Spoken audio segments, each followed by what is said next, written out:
Welcome to Broods, Money and Moods. I'll count you in, sorry. In 5, 4, 3.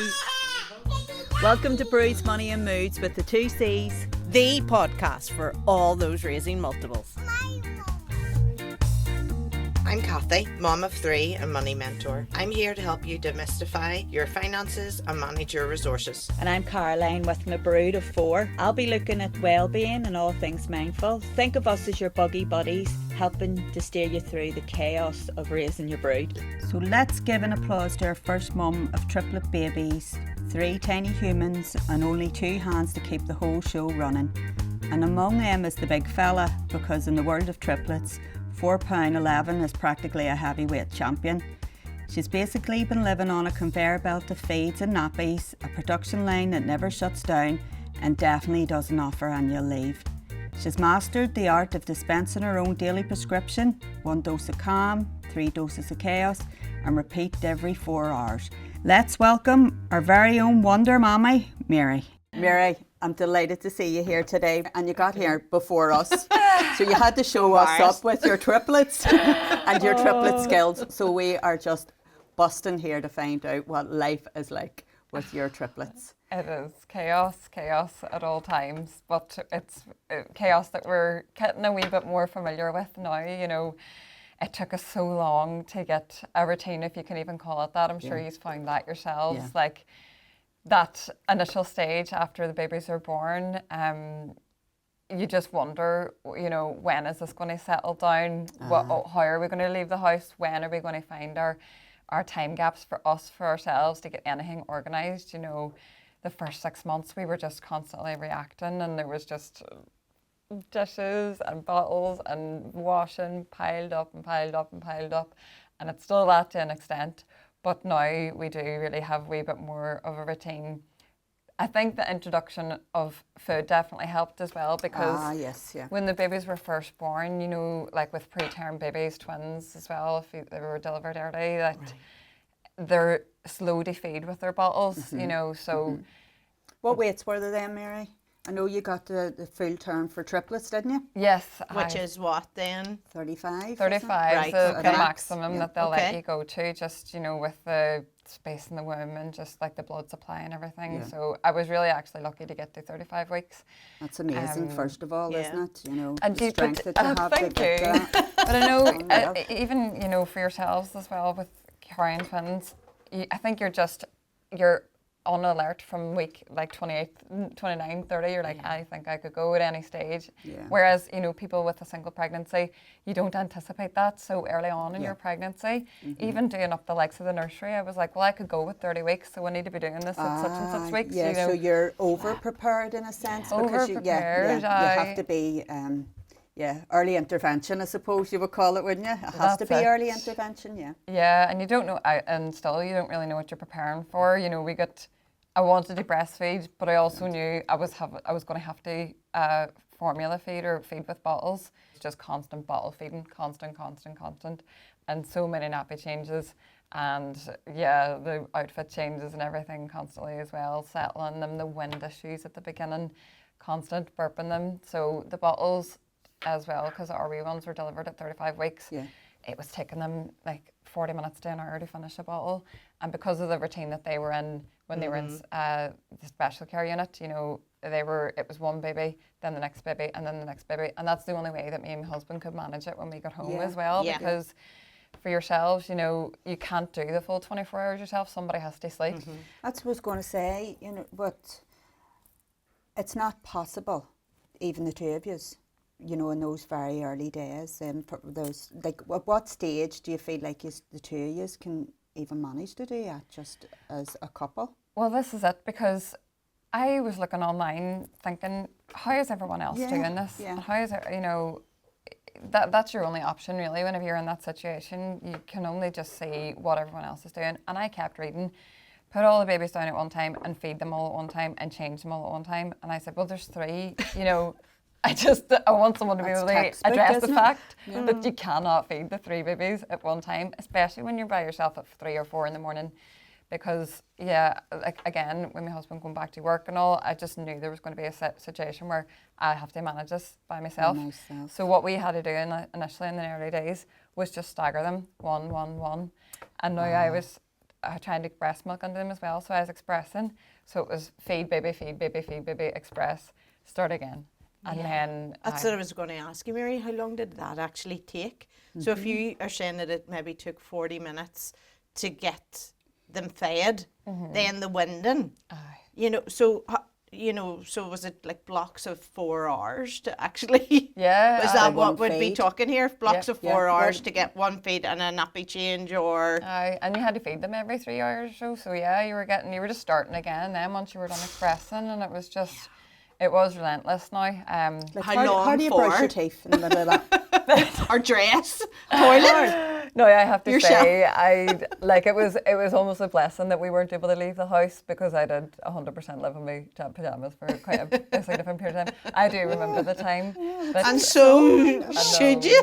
There was a day that Sam actually said, she just texted me that morning and said, I'll come around in 10 minutes and make you a cup of tea.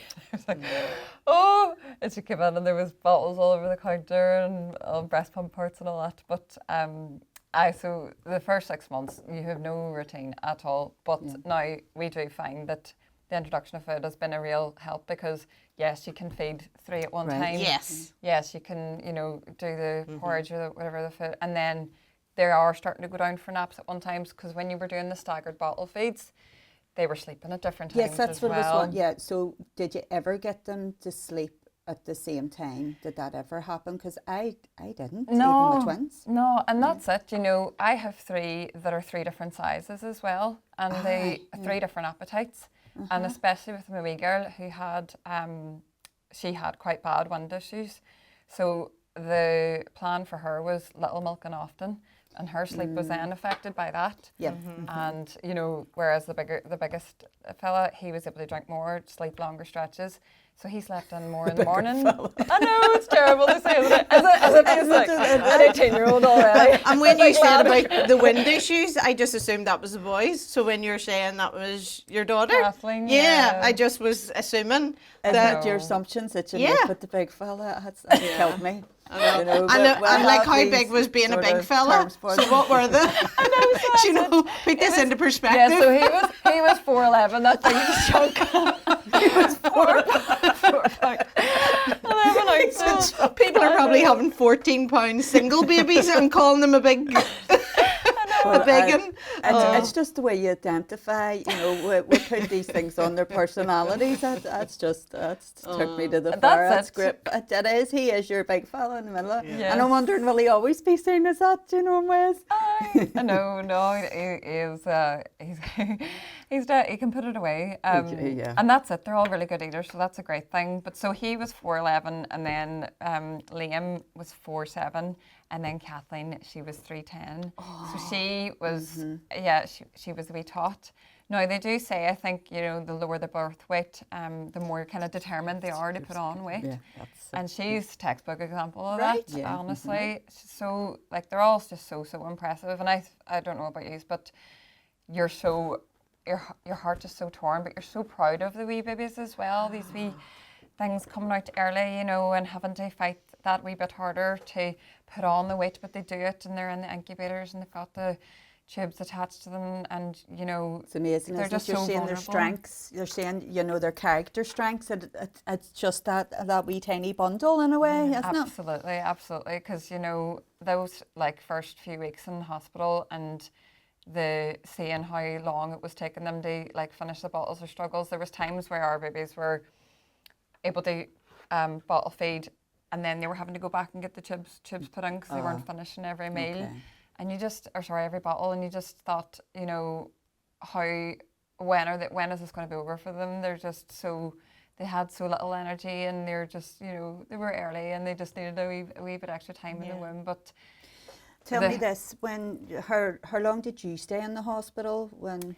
I was in 5 days, and it was like a hotel stay, and I knew on the 5th day that I had exceeded my time there, and I was up, but Yeah. I was really friendly with all the staff, and they were saying you can come down at any time, and they'd let me the breast pump and everything, so I was only in there really just for my full recovery, but whenever, because the boys were in the room with me initially, whereas Kathleen, she Okay. went straight to the Okay. special care unit. But their temperature kept dropping, so they were all moved into the special care unit, all 3 of them. And at that stage, whenever they were all down the special care unit, I was just taking Were up they my all room. together? Aye, they were able to facilitate them all together, so that was So lovely. Yeah, and then in one. Yeah. Yes. Oh, did they but- do that? Yeah. Aye, for the Right. first 5 days, Yeah. it was the boys were up with me, and I was having to either ask like a family member or a member of staff to stay with the boys, so I could go to the special care unit Yeah. to go and Yeah. see Kathleen. Okay, that's quite torn, isn't it? It Did, like, was. Because that's where I was Aye. going with that. Just Yeah. you know, what was it like going home? Aye. well, you can resonate with this because Yeah. Caroline's Yeah. boys. Well, I went home with one, and I had it in my head. You know, my own mentalisation was, and sometimes you just have that. You know, your intuition's telling you that I wasn't going to be coming home with the 2 of them together. Really? So I'm wondering what that's like going home without 3 of them. Yeah, oh, it was really difficult. It honestly, total empty nest. Like we didn't, what it was like. We didn't know what it was like to have it filled. But again, that's just something that obviously you're so appreciative for the blessing that you have with multiples. Of course, yes. But of yes, course. you don't get the typical newborn experience where you're coming home with the Your next to me. balloons and all your lovely. Yes, you're going back and forth then to the hospital setting for weeks on end. So it was. How many weeks was that, Mary? Just for context, I mean, I would have no idea what that would be like. I had my girls at 36 weeks. Did you? I stayed for 5 days and then we all came home together. Okay. So Yeah. I wouldn't know at all what that would be like or even have an idea as the time.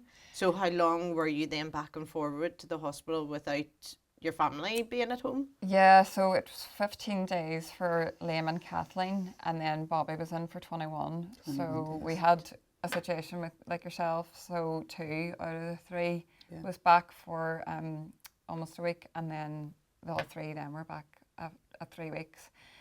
So Was there any way that helped? let us there's kind of- Yeah. Aye, it a did. positive it's- in that In a adjusting to sense, life. yes, it helps you. It's in prep.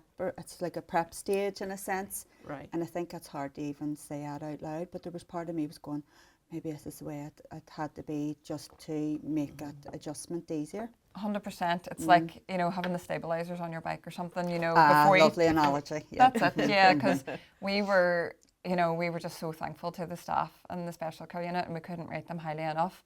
Yeah, And they're they were, brilliant. Yeah, amazing. for us, for new parents as well, they were kind of showing us, like, how to bath a baby for the first time, things that I was thinking in my head, like, we didn't really get that in the antenatal classes, and I'm sure everyone just, figures it out as well. And after you deliver, the babies are quite hands-on. Tell me a bit about that, around your antenatal experience and going to those classes. Are they geared more towards singletons? I never got to anything, even when I was expecting twins. I can't remember what was going on there. Maybe it was a wee bit late, but, or maybe the sense of, well, I've been there and done it. Yes, you And had 2 children. I don't think it was really, I'd got a lot of information about it. Can't really remember, but specifically for triplets. What I think was there anything around that specifically No. for you? Not Northern Ireland at all. Like, as there's the Resource of Twins Trust there, and they do have like kind of weekly classes that you can dial into to talk about feeding multiples. But again, it is very much geared towards twins. Because triplets are quite rare. There's very little healthcare professionals that have experience with triplets and feeding triplets, and I found that was a real lacking resource in the antenatal period, in those antenatal classes. So even if there is somebody that has more experience or specialism in that, I imagine it's hard to actually get access to it then as well. Yeah, 100%. I think that's definitely a gap in the market, and even just if the second that you find out that you're having triplets, if the consultants or doctors can point you to like a bank of resources, or maybe they don't even have to, if there's just a bank of resources there that's easily accessible on the healthcare platforms, the trust boards, the websites, that would be very helpful. That would be a start, somewhere that you can Absolutely, go it would. just to know without a what you're doubt. expecting, because at no stage did I realise that I would have to be, I wanted to breastfeed, and you know, I knew that the babies would be benefiting from breast milk. Yeah. But to have to manage that like tandem feeding, because again, a lot of the information I was reading beforehand was saying don't introduce formula milk to your babies until they're past 12 weeks, you know, and they've had the breast milk established. But that was never going to be an option for us. We had to, you know, combi feed from the very beginning. And if you're not getting sort of options in front of you, you're going, this is the way it has to be, then what way does it feel for you when it's not the way that it's the, you know, you've looked at one option and you go, I'm not fitting in with that option. Yeah, no. It's the practical, that's really what you're saying, is the lack of that healthcare professional or tailored input, at least if you knew, well, what are the various options? Yes. You know, and maybe, you know, I suppose then the latching, and there would be all of those things that would be more difficult to take up with premature babies. That's it. And it's, what will this look like for me? Well, how does it look for other people?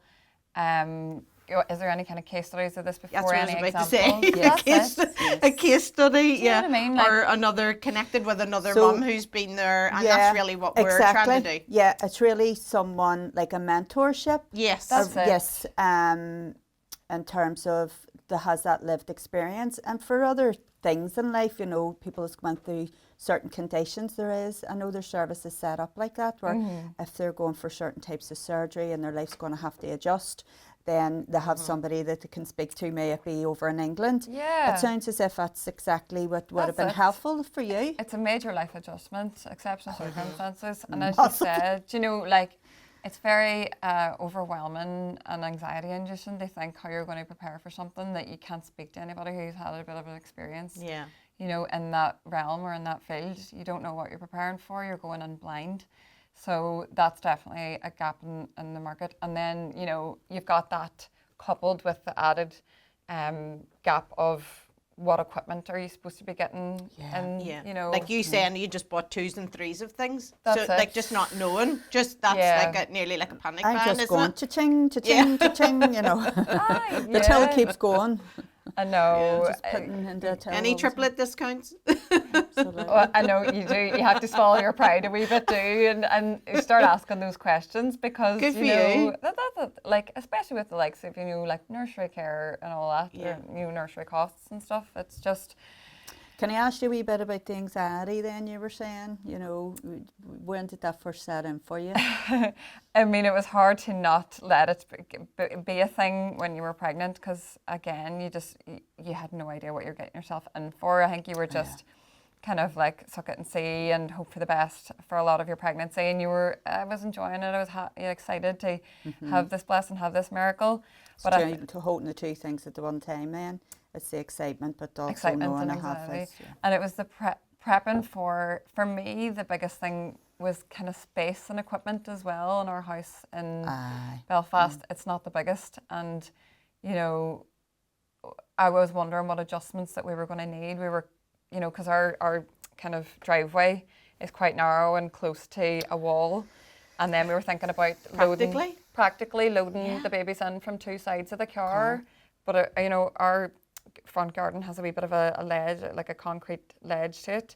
So we were like, right, we're going to have to get that concrete ledge flattened. So you need a parental space, like you do when you're parked up like to Sainsbury's. Exactly, an extra wide driveway. But things I know we had to then end up, now we knew we were going to have to change our car anyway, because there's only a few models of cars that offer the 3 car seats across the middle of the road. Did you ever So need what that? are they? Because that would be good tips for Yeah. someone who is Absolutely, expecting I know. triplets. Do you know what? There's about 7. And What did you go for? You know, we went for a Seat Alhambra because I think one of the options was like an Audi Q7 as well, and I was like, oh yes, one of them. And then, I would like Well, that. I have seen our travel system and it certainly does look like an Audi. It is amazing. oh, do you know, that triple pram was really, really, really good. But again, a bit of information I would just say to other parents is how long that's going to last you as well. But I can touch on that a wee bit later because the car thing is important. There's only like 7 options. And I do think for triple parents, a really good nugget of wisdom that we got from the Seat Alhambra, because initially the deciding factor for us was what's the biggest car? We just wanted to go for the biggest one. And even at that, the boot still doesn't have enough space. We had to end up getting... And 3 children at the one That time. St. Alhambra boot is massive. It's massive. I had one and it's still not big enough. Not big enough. We had to No, get rid of because it. that's what I'm thinking about. If you're going to But we have the dogs too. a but- weekend, yeah. Hold on. A triple travel system, 2 dog crates. I know. It's You just like- need to get a bus. I know, we do. So... It's like a wash machine. Aye. Just thinking about it. I love the St. Alhambra because it's got the sliding doors. Yes, Ah, yes. yes, We talk everybody about does that in that. another episode because I actually got that when mine were at school, thinking that the doors were going to slide open and they would just all jump out. So you can rewind. That was in the first series. We'll touch on that, but yeah, those doors. No, they're great. Honestly, it's a lifesaver. So it was you picked a good choice just with it. Yeah, I know the the spaceship, as we call it, because again, I think the car that we had beforehand, it was good, and if you had had a single baby or twins, it would have fit the bill. But again, that's another added expense in your pregnancy. It can cause you a little bit of anxiety. Right? Okay, I'm preparing for 3 babies. Oh yeah, and a new car. Yeah. So when did you need get a the car? teleporter. I When think did that's you- really what you need, a triple teleporter system. I get here and that gets me there. So what purchases were before the babies, or was this all research and then the purchases happened when they arrived? At what stage? Yeah, I think stuff like going for, because we knew that our time was going to be, we weren't going to have any free time when the babies were here. So we did try to prepare for as much as we could, during pregnancy. But again, past 30 weeks, I was immobile, basically moving at the rate of a sloth. So I just didn't, Yeah. we weren't able to manage much, but we did prep for as much as we could. But again, a lot of people were telling us that some of the equipment might not be essential. Like we didn't want to be getting 3 swings, baby swings. Yes, but yes. we knew that we needed Yeah, you 3. could rotate that, I suppose. That's and it, things, yeah, but yeah. we needed 3 bouncers, Yes, to have definitely, them in. Yeah. And then, so obviously high chairs was something that we could have put off as well. There was just timing wise, we tried to get in as much as we could for those early days, those initial stages. We did have 3 cots, but only just used 1 downstairs when the babies were first born. So that saved us a bit. And again, just because of the size of the house, even the cots wasn't straightforward. We had to go for these space saver cots to get the 3 in one room. Yeah. The smaller ones. Yeah. And did they be in their own room then, nursery, or with you, or how does even all of that work in a regular house? I And you get a know. single Yeah. bed in with 3 Yeah. cots as How well. does that- Even just to, I know, because the room, I'm telling you, it's like 3 meters by 3 meters. It's not big. But that's all we got into the room was the 3 cots and the single bed. Okay. And we well, didn't I know have a that. great joiner now that makes the triple beds. Oh, do Oh, you? I do, yes, because I got it specifically made for the twins for their room because it's a really tight room and you give me loads of space, so that's a good tip for Oh, you. yes, very that's good. a Yes, brilliant he's tip. amazing. And He's is from that, your direction too? too. I know. Ah, you'll know. Local business. And is that 2 beds going alongside with the stairs up the middle then? Yes, And yes, so he'll design it whatever way. Just throwing that in there. I know, no. See, you start to really appreciate good functionality, good logistics, Exactly. good practical Exactly. solutions. I'm And- telling you, I dream about storage now in my sleep. Absolutely, because that's what I'm thinking. You needed that, and then like a slide-out bed for you, just even to say, right, I'm going to take one and lie down in the one room with. That's what's going off in my head. Yeah, no, Yeah. you do. You're already pre-planning for the sickness, and how do you manage it with 2 when they're unwell? Funny, even that. I remember talking to a twin, and I went to the groups, and she was so organised. I used to come in just like a whirlwind with mine, and she got a joiner to make her the twin, the cots stacked up. Stacked up? All right. How does So that like a cot bunk bed? Yep. Right. Yeah, it's a cot, yeah. So whoever designed that, so there's a market for it without a doubt. Yeah, mean, so it if you sounds quite haven't risky got to the me. space, then you have Don't to know if it build looked it. like go a up if jail. it can't go out. I know. But whatever way, and funny, I never got to see photographs of it. I was going, oh, Yeah. that's fancy. That sounds interesting. I know it's like people saying to us as well, I'd love to see the triple pram, because you just, in your head, you're like, what is that going to look like? And what make is it then? So Yeah, obviously it's you did beautiful. research. So St. Alhambra for the car Yeah. listener, and then for The pram. The pram. Yeah, so for the limited options again that we had for prams, in my head I thought I wanted the babies to all have the option to be able to either look at me or me look at them, or look out, in time. Yes, I can appreciate the pros and cons to the seats being one in front of the other or even side by side, but I think a big thing I was worried about was getting in and out of doors and stuff and entrances, and then just like visibility being reduced as well with the one in front of the other. Do you get much use out of it too? Do you get a chance to get I would say for any future triplet parents that because the opportunities for you to leave the house by yourself are so few and far between, how often are you going to need a triplet pram? Yeah. How often are you That's yourself really good advice. taking 3 babies out? Because I can't envisage the cost of it and thinking that you need that straight away and then you can't get out anyway. Well, does it even go through your door? No, well, not the front door. No, we always had the pram in the garage, and it didn't get out of the garage door either because our garage door, the roll part of it doesn't work, so it's just the width of a normal door. Yes. So I had to like dismantle it, and it's like a transformer. Honestly, you're taking this adapter off and that adapter off and this wheel and. No, I can't get my head around the It's a amount spectacle. of work When do to you get use the it? but how you get the pram together when you're on your own with 3 babies and then what way does that all work? I know, it was hilarious. I met my friend out. I parked in Dunn's car park. We went to walk in Ormo Park, and she had lifted her baby, a single baby, just from the car seat, and that kind of kick flip pram straight away, and it goes. And I was lifted all 3 I'm just out. smelling You were doing the a workout. Is that tea finished and I'm still here half an hour later? I know, getting the spanner and all. But no, so like the times that you end up going up yourself, few and far between. So anytime we had the triple pram out, it was me and my husband really, and I just thought to myself one day, I was like, sure, why didn't we just get a single and a double? Because then you could have a pram, I could have a pram, and that's what we ended up doing. Right. Okay. So then you bought 3 prams. We actually got 4 to be honest.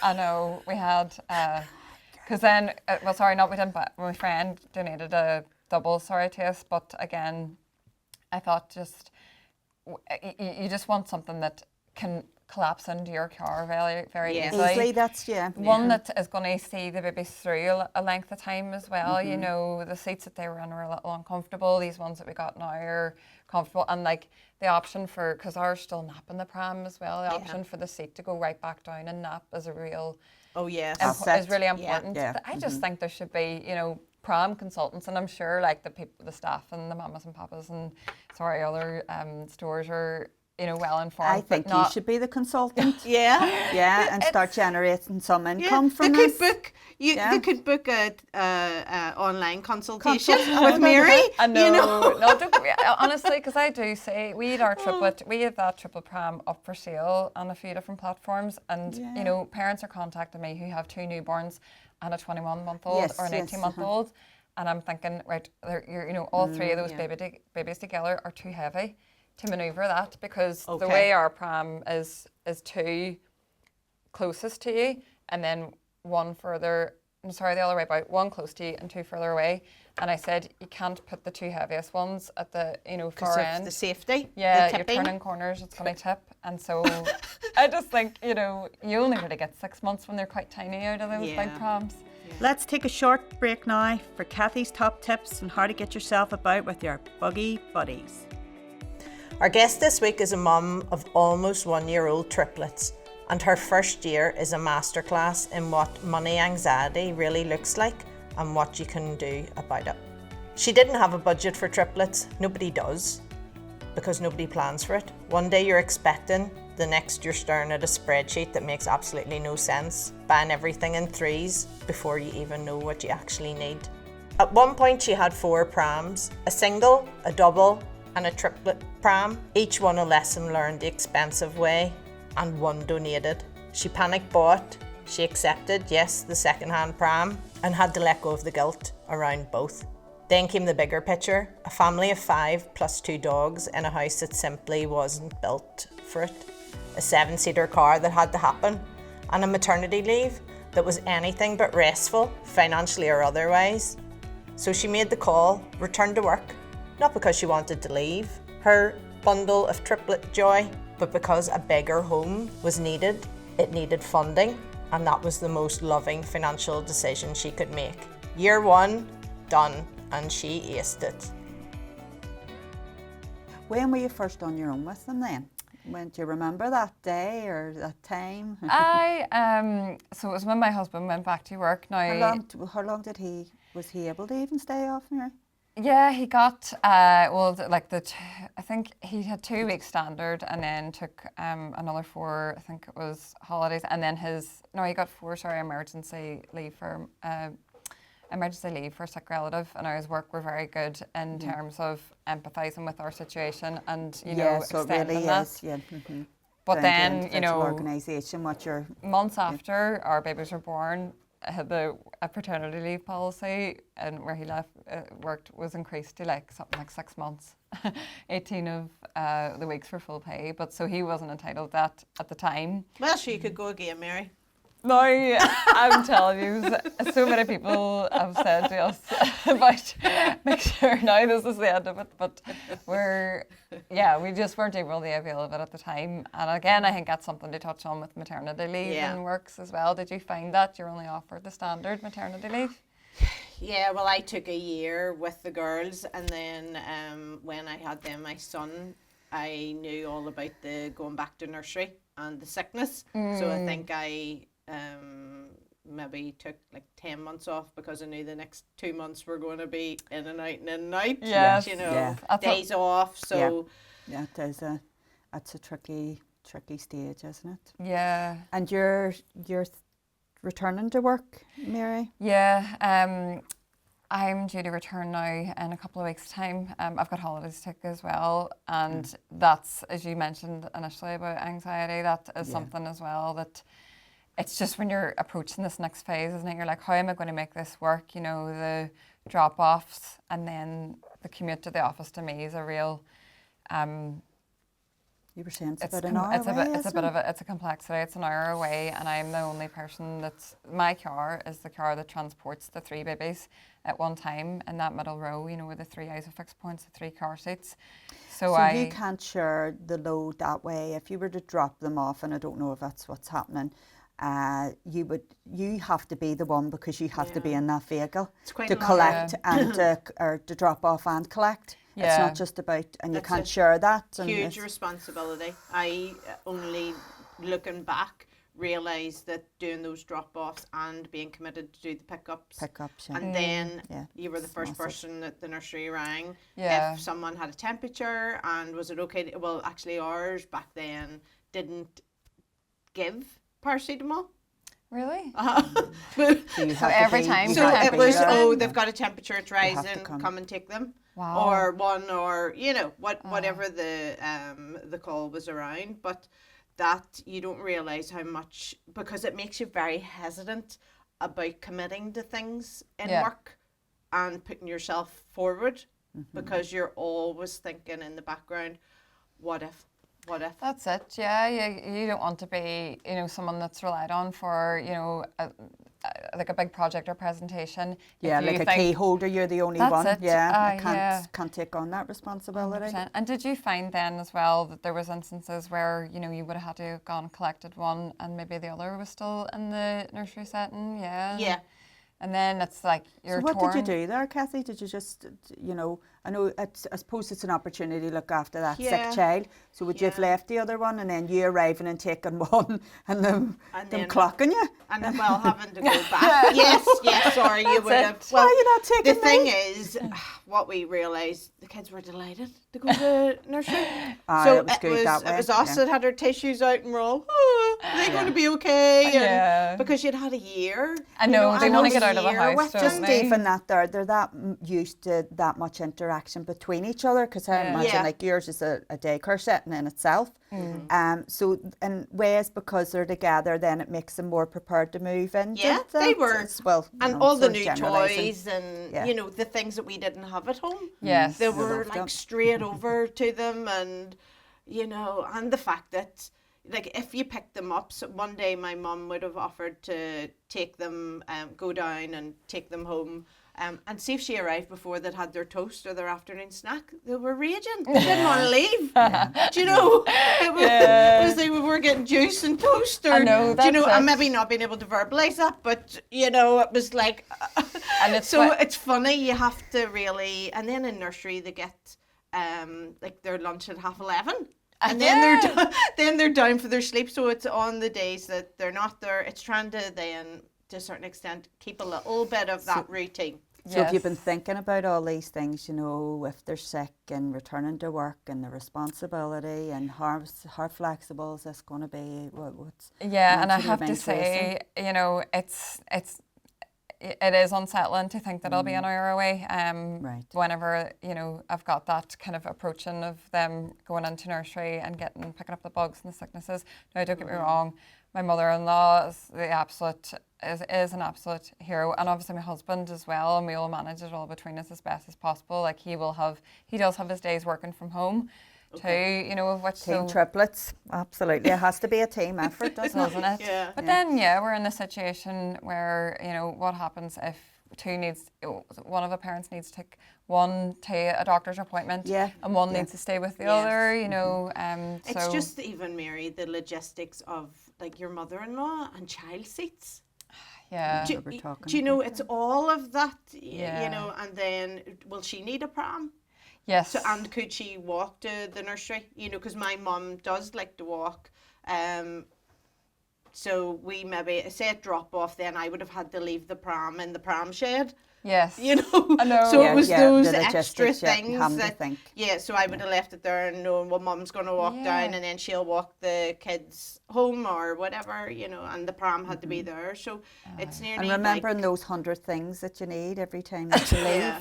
'Cause I was so even- impressed to see how you ladies arrived here today. I'm taking But did you not notes. notice all the late, stuff Mary. that we have? It doesn't leave you. It's all these things that you're still carrying because you think that you need. I know Aye. that between the two of us, there's always too much stuff. Aye. So it's Food, part of you. loads of food. Yeah, loads of food. Loads of yeah. food. Do you know what we snacks always to miss? keep Because them anytime we're going out contented. with the babies, and we always like to take the dogs out as well too, because like they need their walk as well. But it's always the dogs. We're always like Seven? halfway- Seven? seven of Where do you us. go for a walk? Pavements mustn't be wide enough. Honestly, we're coming out. We've got like our own theme tune. It's like the circus theme tune whenever we What arrive. is your theme tune? No, Linda? it's a circus theme tune. But no, I'm telling you, we always Yeah, get all these things going off everywhere, Aye. trampolining We're and... like halfway up the park, and then we realised the dog poo bags, and we're running back to the cure. Surely a nappy bag and a dog poo bag could. Oh no, like, I mean we've universal. had to mix square pegs, but around certain Well, holes. you know, apart from the financial aspect of it, because you've touched on so much, you know, as I say, every time you talk, I'm going, dollar bill, another one, another one. You know, obviously that's a big factor in returning to work. But is there other reasons that you feel that you want to do that for yourself? Yeah, the year of maternity is very intense, and it's a very, you know, nothing can prepare you for that year. You know, it's so funny whenever you're thinking about it when you're pregnant and you're saying to yourself you're going to learn this language and do this course, and then you think to yourself, wow, I am worked to the bone here. You know, Work to the bone, yeah.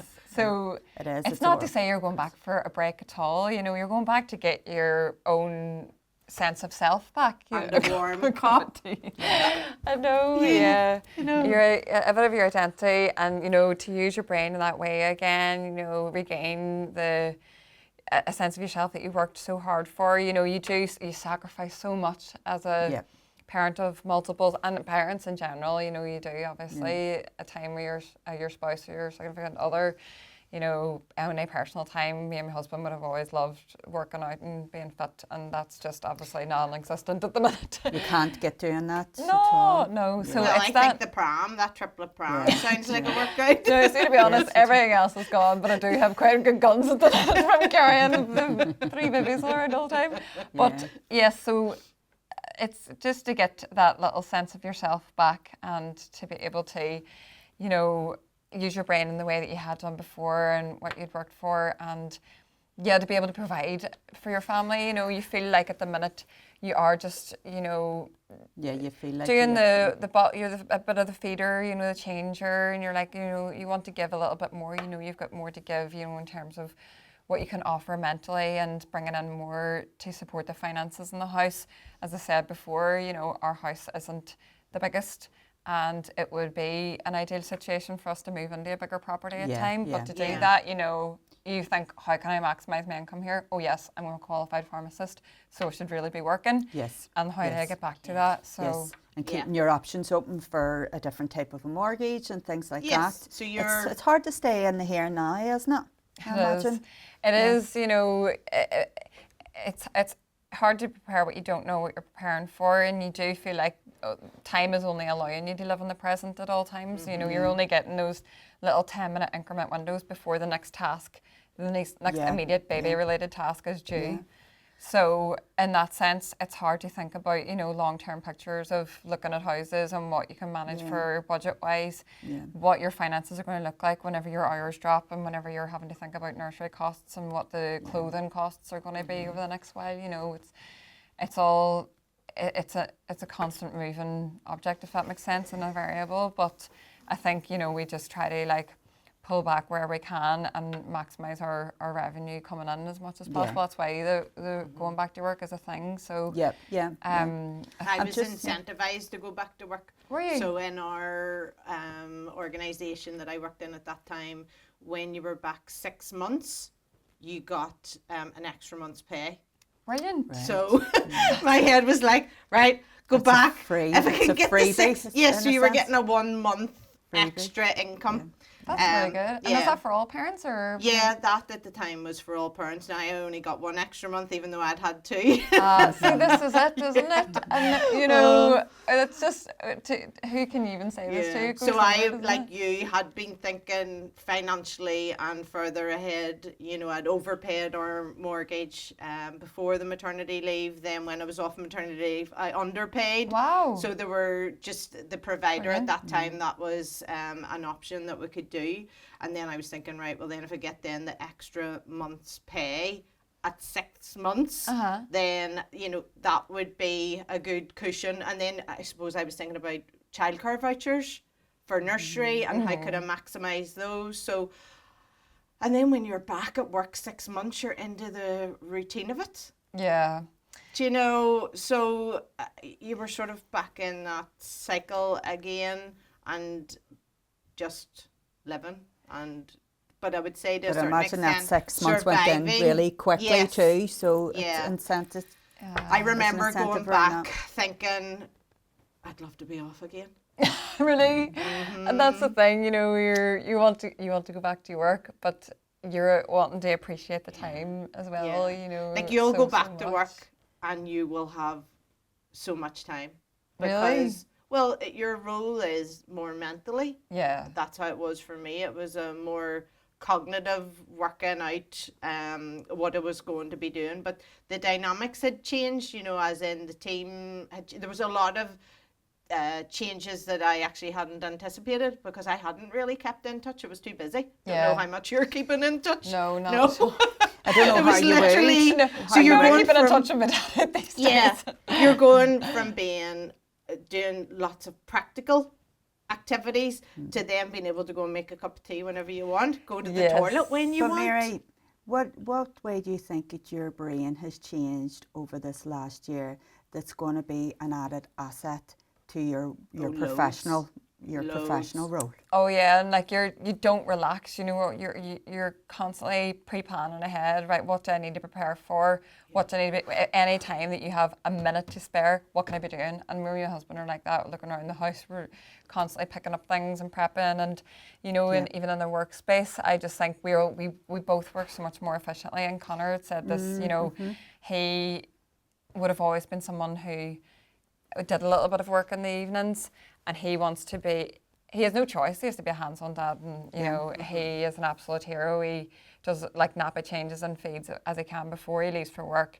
And when he goes into work, it's a high-stress job, and he's flat to the mat. But at 5 o'clock, he says, you know, that's it. He's done. He comes home and he's a dad, and Yes, he, yes. So you have to have your So- clear cut. that's it. You don't boundaries. have that luxury of, oh well, I'll just reply to this email later on tonight. I think sometimes when you hear parents, especially women, thinking about coming off maternity and returning to work, it's how am I going to manage? What's the employer going to think about me differently? And you have all those preconceived ideas of I'm going to have to ask them for this flexibility. What if the kids get sick? And we don't have a tendency to think about I'm so more productive now. My brain has changed. I am on point. I'm on fire here. Yeah. Because I've had to be this last year. So what am I bringing to this organisation or service that they didn't have from me before these triplets? Yeah. Yeah, that's it. Yeah, you're coming in with a hunger, a determination, and Exactly. you've kind of got that added. So you're there's more now that you're going to work for. You're going to work for your kids to provide as well. You know, you have So a it's real role drive. modelling. You have That's a it. real Role drive. modelling. it's not Different- for And yourself. The There's family's motivation. future. Yes, there's more kind of aligned goals in terms of you're wanting to provide like a perfect future for them and maximise for them, and you want a role modelling, as you say, show up every day and work hard so that they can see you working hard as well, and that's obviously longer term, but I just think you've got more drive and you know what you're going on for and why you're doing it now. My goodness, Mary, what your children have seen, you both of you as role model, the team triplets, the whole family, it's a family affair without a doubt. Yeah. And what they have seen, because they've experienced it. That's in their memories now. They've experienced what it's like, how driven you are and how motivated you are. Great role models. Oh, thank you.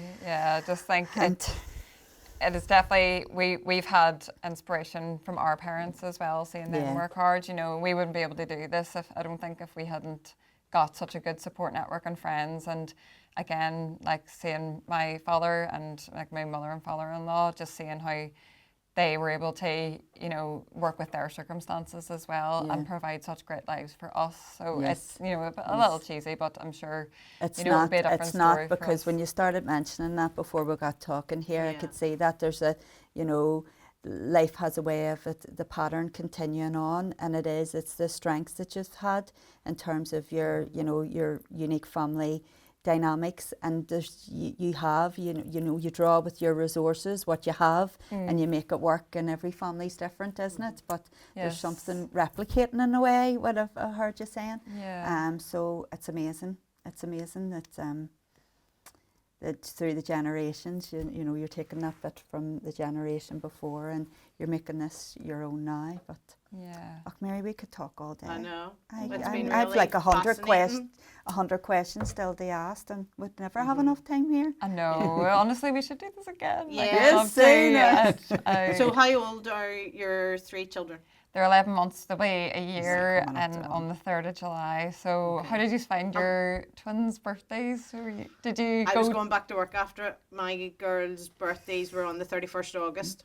So I was going back to work. And so I remember being quietly sad on their birthday. I know, Thinking, and bittersweet. I made jelly for the first time, so I was giving them ice cream and jelly, and they were like, kept on running over for more. But I sort of felt that I was conscious that this was sort of the last big affair, and then work Kathy was going to have to kick in. But I think it's about, that's maybe one thing that I would pass on. It was those different identities, and actually you can't, now my daughters are 13, you can't switch on the mummy, Mary, and then the Mary at work, because actually you're all of those people. It's integration, without a doubt, It's and I not- think even what you had said at the start about where do we feature in it as a couple? Yeah. It's, trying to bring in conversations to light, because if your team's not working, how are you going to manage? But it always gets put to the side, doesn't it? And it's trying to integrate it in, and that would maybe be a wee tip once the kids get settled into nursery, that maybe you know, you take a wee half day, you and Connor, and go for lunch, and then because see, you know, if you were to do something like that and then go and pick them up together, you'll be like, you know, an hour or two just actually being able to eat without. I think, even something you sitting simple in, like that. in your own house, sometimes it's even enjoying your own house, having a coffee or a tea together. It's like just saying, it has to be prioritised. It is an hour. Yes, we're not going to get a whole night off or night away, you know, that mightn't happen, but it's really, really important that you have to prioritise it. That 1 hour or two. Yeah, no, I think you're right. I think like I don't think I did it, but I'm just learning from you know, the experience and the other guests that we have had on, that has come up about just taking time for yourself. Yeah. And then trying not to talk about them, that's a whole different ballgame. Well, you turn into a total bore. I know, and that's it, because you're not leaving the house at all, and then you're thinking to yourself, right, what else is going on here now? So what are you thinking about for their first birthday then? Oh, we're just doing something in the house. We're just having a few family members and our neighbours over, and again, just space in the house. We're not able to facilitate a lot, but it'll just be like, you know, some ball pits out and a little bit of soft play and some decoration. Right, you get a good day, so you can get to. I know, it's hard like to tell. Today. Coming here today. I'm telling you, our summer is just bizarre. Like, you know, May is always a little bit more of a, you know, a guaranteed, get some good days in May. But yeah, so we'll not plan too many then outdoor remember activities. to get your annual leave off in May. I should think ahead. I know, but no. So we're just going to have a little something in the house, Lovely. and then just mark a really significant date, just that we're all here, we all survived. Jelly and ice cream then Jelly would be and a ice good cream. one. Do you know what though, Something we simple. do, and I'm going to take that opportunity just to really thank the people that have got us here as well. You know, a lot of people say, how do we do it? How do we do it? It does take a village, and I don't know about yourselves, but that was something so humbling for me, was the support from my mother and father-in-law, and you know, like my own sister has travelled over nearly every month from England to come and see us and visit us. Yeah, because we were just touching on that before we started the podcast about, you know, if there had been a service that you know, in ways you're reluctant to ask for help, which I, you know, find it hard when you'd imagine it would be easier the more that you have, but there's a part of you still finds it hard to seek out help. But the likes of if there was services for you, and it's like postcode dependent. This is something me and my husband say, because sometimes if we do consider going out, we're like, oh, we get a babysitter, and we're like, but we'd need two. Yeah. You need to. You know? Yeah. So again, with the volunteers as well, you need two people. I mean, we wouldn't feel comfortable even with them with just one. We would need to make sure there's two. Yeah. So at that, I mean, in that instance, it has been a shame. It has really fallen on, you know, my mother and father-in-law quite a bit to step in, because they're the only ones really with good experience with the system and, you know, like the lay of the land in our house kind of thing. So our options are quite limited. I'm sure you're. I'm sure they're delighted though to be able to do it. And that's the thing. They go from 0 to 14. Yeah, I know. It is so hands-on at that age, but, you know, just sort of instill a bit of hope, you know, it'll change. It's, you know, them getting in and out of cars and stuff on their own, you know, even around 3 and 4, and it won't seem as much, you know, as and much they'll be like a wee in team terms of support. themselves, wouldn't they? You would imagine that team up the big boy, the big fella, the big fella will be throwing the other two in. He's going to look after the other two. I know. Get your seatbelt on, 3-point harness. I know. But the wee girl, she's going to be the operator. She'll be giving them the orders and telling you. We haven't even kind of asked them about their personalities or anything. Next time, definitely. next time you have to I come know. back. I'd love to find out about your yours as well. Yeah. Twins. Sure, we'll call up. We're beside you. That's right, Yes, she's that's living it. close. Yes, I know. Join the circus.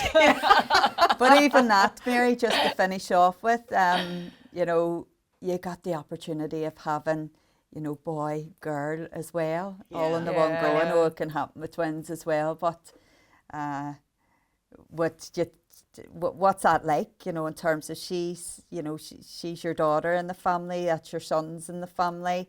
Do you see them obviously as a group together, or do you think, you know, they'll go off individually in ways, you know, because there's brothers there together? I think because they do all have such different personalities, Yes. you know, I'd read that multiples that are identical, you know, identical twins or triplets, that they, you know, their personalities sometimes can be quite similar as well. Now ours are all non-identical. We had to try triplet pregnancy, which is one of the rarer ones, but non-identical. And I find the fact that they look differently, the fact that they've got 3 very different personalities, like the 2 boys do have very different personalities. You know, to me stands to they're not going to have a much closer relationship than potentially, you know. You have more insights than us. I only heard this during the week on a podcast. You know, you pick up all these wee random nuggets of information online now, don't you? But and she definitely, they're all such sociable babies, and that's been a good thing that we've had since day one, because they've been used to being around so many different people and visitors. They are social with each other. They'll spend as much time with one sibling as with the next, and then with different in-laws and visitors. So I don't think they're 11 months now at the minute, but I can't see, you know, any kind of stronger bond between any parent or any baby, or, you know, extended at all. So I mean, it's a bit early to say, but and that's good. You know, that's good for settling into different environments and nursery and different settings.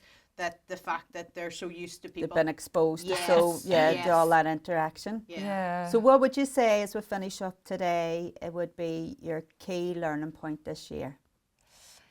Key learning point this year for me would just be just giving yourself, you know, acknowledging, as I said, what you're doing right.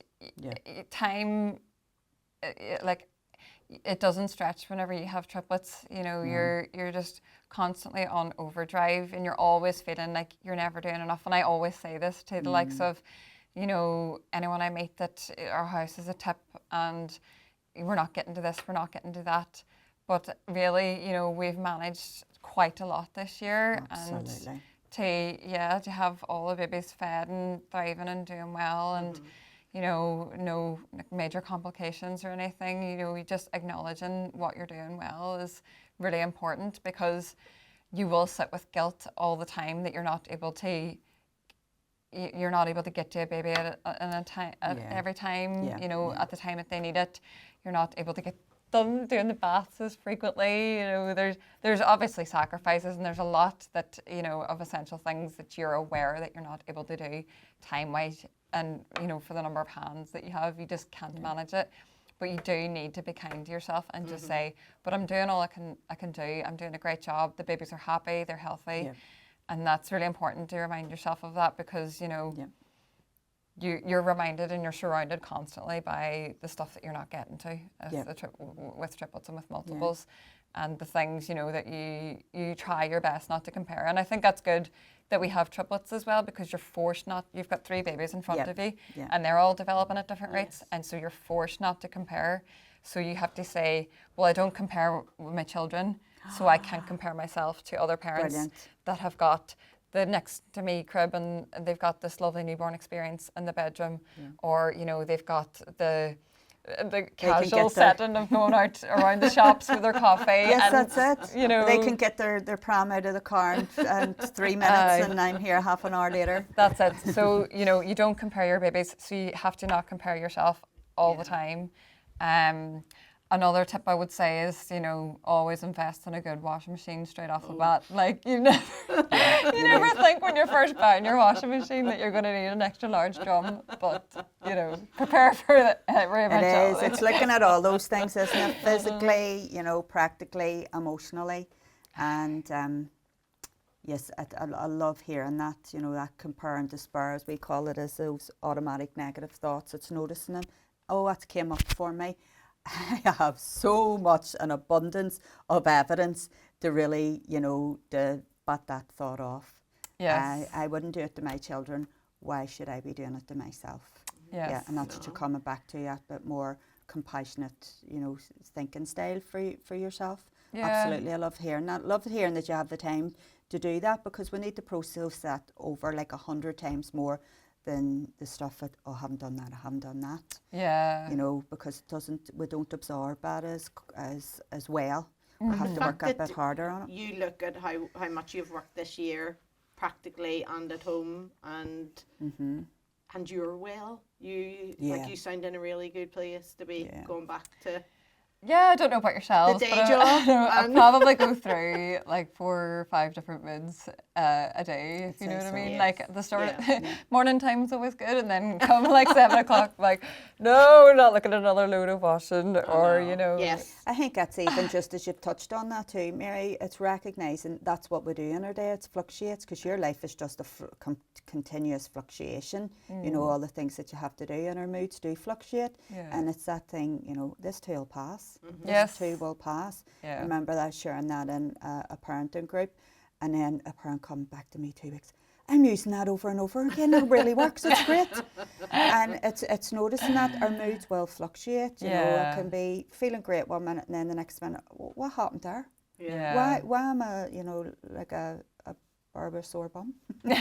I know. And coming back to it, there's things that I can do. So, yeah, it's Excellent. amazing. Yeah. I know, but hats off to you. These are like at the other side now. You have done all the. I mean, the job is never ending. Like that's what my mother-in-law says as well. So, you know, her son's 36 and, you know, still having to have those worries and thoughts and everything. So, but yeah, I just think I've really, real respect for, you know, parents that are able to get to the stage of going through school and like again facilitating all the activities, their own wee individual personalities, and, you know, doing the homeworks and everything in the evening time. So all that's is ahead of us, and again, just how much of yourselves that you give up for that. It's and you don't even look at it that way. You know, they are your life now, and you know, you're happy to do so. But it's just, again, time. Everyone's 24 hours maybe isn't the same when you've got multiples. No, definitely not. Definitely not. So cash in that wee half hour that you can get if you, I know. you know, something. The drive the musical full blast. Yeah. The wee spin, can't believe the spin alone might actually be the thing that you need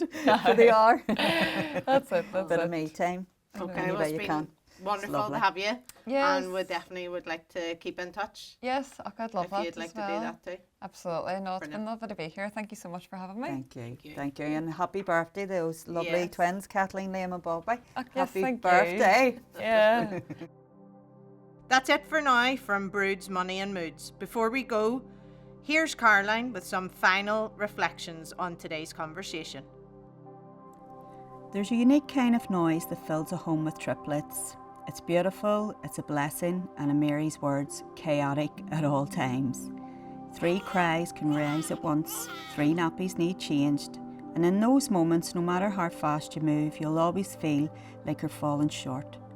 What's that sense like of always feeling overextended when a mum with 3 babies with no other choice to deal with than this throughout the day and only 2 hands? It was so powerful to hear how Mary is able to tap into her wise mind, that calm, steady place within her that gently holds both her emotions and the reality of the situation at the same time. That space where feelings are acknowledged, not dismissed, but also not allowed to take over completely. From that place comes a quiet ground in truth. I'm doing my best in a demanding situation. A reminder that we don't have to get everything right to be enough, especially in moments that ask so much of us, that simply showing up with care and intention holds more value than striving for an impossible standard. But for some, the inner critic is quick to notice everything that didn't get done. It highlights faults, fears, the small moments that feel like failures. It tells you you're behind, not doing enough, not getting it right. And worst of all, when life feels heavy, when you're tired, stretched and given so much of yourself, it can feel that that voice is the only one in the room. But there is another voice within you, a quieter one at first, a kinder one, your inner cheerleader. And this voice sees you differently. It sees the effort behind the chaos. It notices your strengths. It speaks with compassion instead of criticism. Doesn't demand perfection, encouraging you to keep going, reminding you to do your best in this time in life that asks so much of you. But this voice needs care. It won't defeat the critic overnight. It needs time to develop, just like a child building confidence throughout a sport that they need to attend weekly. Your inner coach becomes stronger the more you practice, the more you choose to listen. And it starts with small, intentional moments. At the end of the day, pause. Even if you're exhausted, even if the house is still messy, even if it feels like you didn't get anywhere, and find 3 things, just 3, that you did. Maybe babies are finally asleep. Maybe you got a wash on and you hung it out. Maybe you managed 5 quiet minutes with a cup of tea. These are not small things, they're real life wins. And then in the morning, before the rush begins again, bring those same 3 things back to mind to remind you you're showing up. You're enough in this chaotic time. Because in this stage of life, perfection isn't the goal. Survival most days is. And through it all, you deserve a familiar voice inside you, one that gives recognition, one that I've heard parents say and I love to hear. You're doing better than you think. That's it from us today at Broods, Money and Moods. Hope you've enjoyed this episode. If you are a parent of multiples or a multiple yourself and would like to take part in our podcast, please do get in touch at hello@broodsmoneyandmoods.com. Like and subscribe now so you don't miss any episodes.